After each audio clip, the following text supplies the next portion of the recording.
How to Make Money in a Recession Investing.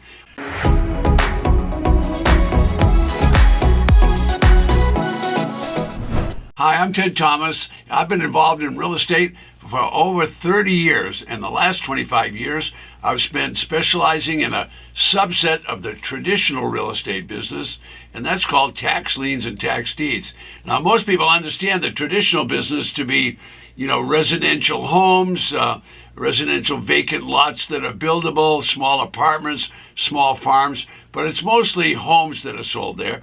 They also recognize that there's a lot of brokers working in that business, and there's agents, and there's title companies, and there's attorneys. So that's a traditional business, and it's get mortgages from the mortgage broker or the banks and so on. But I got involved in a different part of it, and I became a specialist in what's called tax lien certificates and tax defaulted auction properties. Now, this is a very narrow niche. It really is properties that are just the same as the traditional real estate business, except they've gone into default and the property owners haven't paid.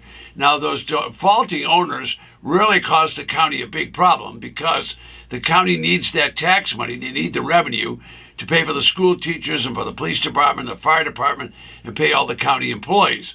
So if people don't pay their taxes, the county's going to do something about that. So people forget when they buy real estate that when the market's going up, well, everything's fine, but the markets go up and they also come down.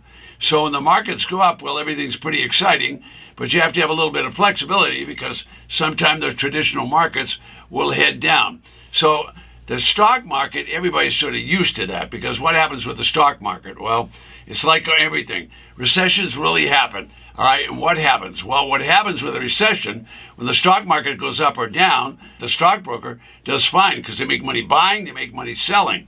But if the clouds are forming around real estate, it's because the interest rates are going up. And if they're going up, that traditionally means there's going to be a recession coming up on the horizon very soon. So the parallel is if you have real estate with rising interest rates, you can expect that there's going to be a recession very soon. Now, the stock market gurus, well, they do those things the way they want, but they don't care whether it's going up or down.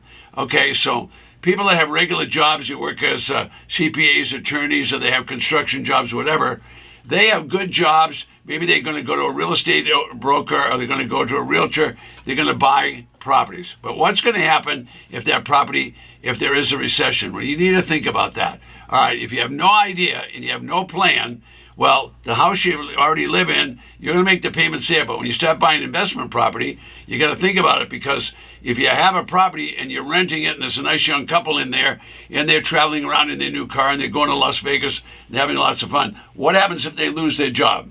What happens if those people get laid off?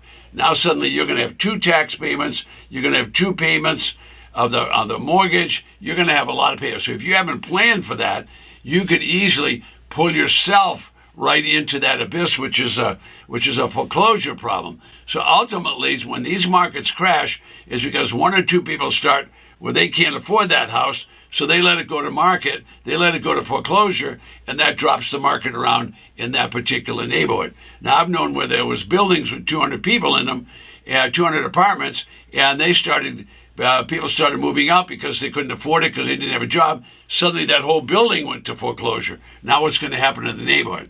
All right, so traditional real estate, the people like to buy another house. That's what they like to do. They like to own one house and buy another house. But when you do that, you've got to think about that. Can you afford those payments? Do you have some reserves if you can't make payments, okay? Now, everybody goes to those hotel seminars or they read real estate books or they listen to Uncle Charlie. He said, buy another house, let somebody else pay for it. Listen, that's a great idea, but if you have a recession, you might end up with two payments for the mortgage. You might end up with two tax payments. You might end up with two repair payments. I'm talking about two because you got your own you still have to take care of. All right, so you need to have a plan and you need to have reserves if you're going to make money in a recession and you're going to be an investor. So this particular title that we're working under today is How to Make Money in a Recession Investing. Well, you want to have reserves. That's the key. If you don't have reserves, you're going to be in a lot of trouble. Now, most people don't have reserves, so what happens to them? They not only have trouble with the rental that they have trouble with the property that they live in. So you want to make sure that you have enough reserves if you're going to buy in. All right, now those recessions, when you buy into them, that's where the most money is made, because you're going to buy at low prices, and then as the market comes back, it's like all the boats go up because the market comes back and pulls you back up. All right, so keep in mind what you're doing. You've got to be very, very careful that you have enough reserves, okay? So if you want to make money in recession, make sure you can afford the house you have, and make sure you can afford the property that you're going to buy, because what happens if the people move out? You might have bought it for a great deal, but if you can't afford to make that extra payment and that extra tax payment, that's going to be a problem.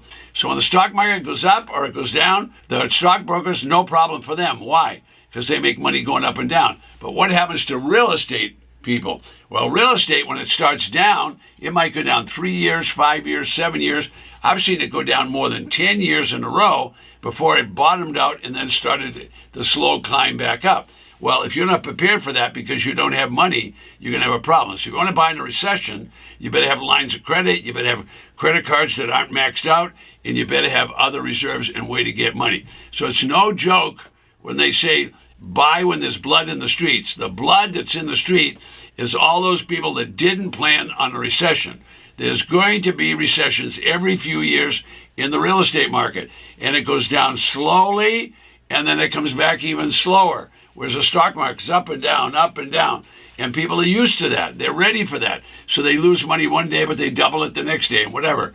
And so the brokers that they're talking to and the buying and selling that's going on, everybody's used to that. Well, because the market comes back quickly when it's come back. Real estate doesn't do that. It might take years before that market comes back. So what are you going to do? All right, so I don't know what business you're in, but if you're in the business you want to make money in real estate, you want to try to buy somewhere as the market is getting ready to bottom out. I didn't say it was going to bottom out in 1 year. So 30 years ago, I got involved in a subset of the regular real estate business, and that was called tax liens and deeds.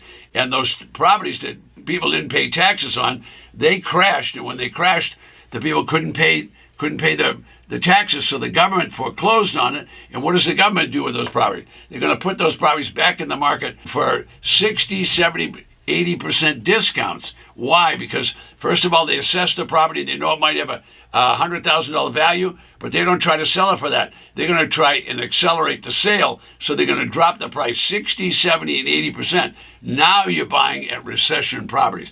So in the tax lien business and the tax deed business, it's a subset of the other business. However, we're buying recession prices all the time. So what's our class about today? It's about how to make money in recession. Best way to do that is get involved in the tax defaulted business. Why? Some of the properties are really great ones. Some of them are junk. Some of them are move-in quality. They're all used and abused in some way, but we can buy those for very close to back taxes, 10 or 20 cents on the dollar. Now, there's over 3,000 counties across the United States over that, and they're all going to have auctions. All right, now the counties with a small population, they're going to have dozens, maybe up to 100 properties that they're going to sell. But the counties with large population, they're going to have hundreds of properties that are defaulted that they want to get rid of. In some cases, they'll even have 1,000 or more properties that they want to get rid of. Now, what really happened? What happened is the people didn't pay the tax. So the legislature of the state has already told the Board of Supervisors, the county commissioners, if these properties don't have taxes paid, guess what?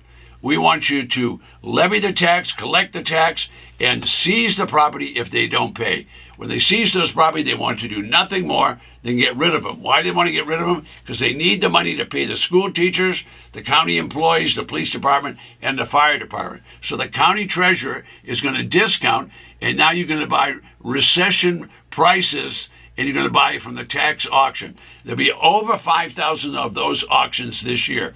So some properties are sold for 10 cents, 20 cents, 30 cents on the dollar. Anybody can get involved in the auction that wants to attend. Now, it doesn't mean anybody can make a fortune, because you're not going to be able to get every property unless you've got reserves.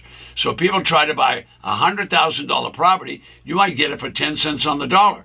So I'm sure that if you can get a $100,000 property for $10,000, you'd feel pretty good about it. What are you going to do with it? Well, you're going to sell it. You can sell it on all the electronic marketplaces. You could use eBay. You could use Craigslist. You could use Zillow. You could use any of those sources to sell those properties. and whatever price you get to keep all the money. All right, so the county transfers the property to you. When they do that, they delete the mortgage. They wipe out the mortgage and they delete any trust deed that's on the property. So you're getting a mortgage-free property for 10, 20 cents on the dollar. You can sell it any way you want. All right, now recessions happen regularly in the real estate business, and it takes a number of years for that market to go down and a number of years for it to come back up. It's unlike the stock market.